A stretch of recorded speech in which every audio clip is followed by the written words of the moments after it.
no idea who's behind the mask. These are pedophiles. These are people that prey on our children.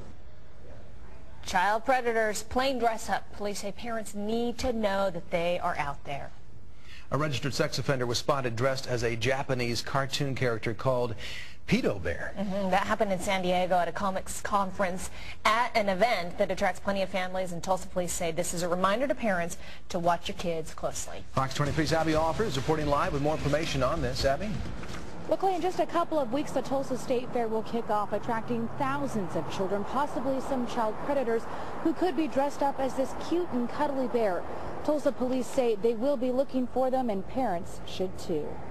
Santa Claus, the Easter Bunny, Chuck E. Cheese, clowns, now the pedobear. I'm watching everybody. Because underneath this costume could be a child predator. You have no idea who's behind the mask. In San Diego at the Comic-Con conference, police found a registered sex offender who had previously assaulted a child dressed in this suit, handing out free candy. Children love animals. They love stuffed animals. One of these pedobears walking through the fair is going to attract the children to them. And a parent that's not aware that this could be a pedophile making contact with my child doesn't know any different and snap pictures, and allow them to have contact.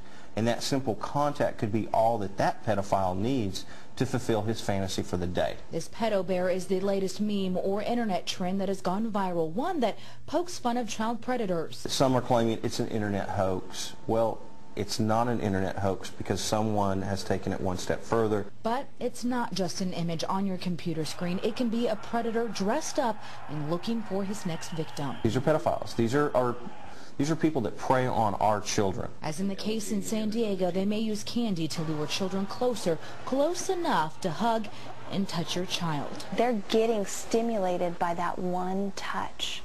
You don't see it. We don't know it because they're hidden under that costume, but that's their sexual stimulation. Keep your children away from these mascots.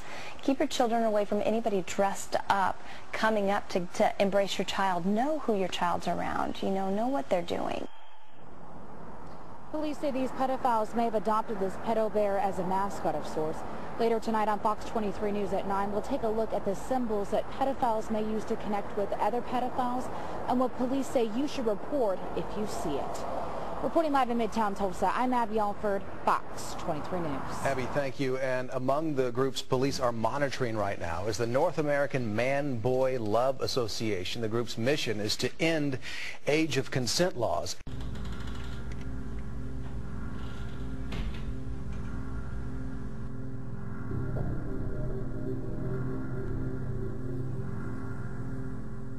Thank you for joining us tonight. It had all the elements of a thriller crime movie. An undercover federal agent gains the trust of a dark, mysterious group, then springs the trap in a Southern California paradise. But the FBI says it was all too real, and the criminals were after sex with little boys. I spent 26 years in the FBI, many of those years in an undercover capacity. I was the undercover FBI agent in 20 administratively approved undercover operations. I was a contract killer, a drug dealer, a white-collar criminal.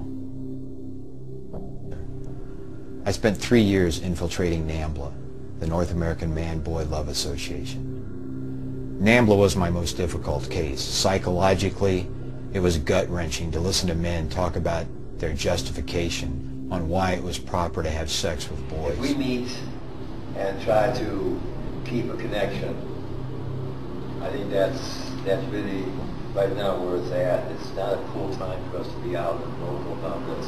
I can be out and vocal about being gay. I consider myself that. I consider myself also an atheist, and I'm out about that.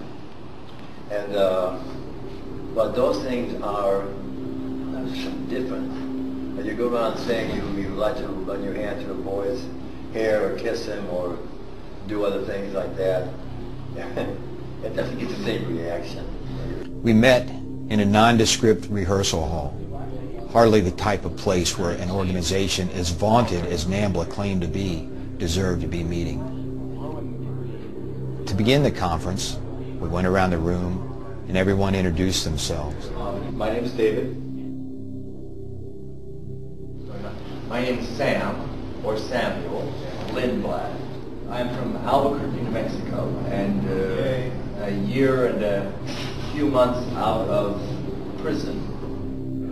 Joseph, you want to...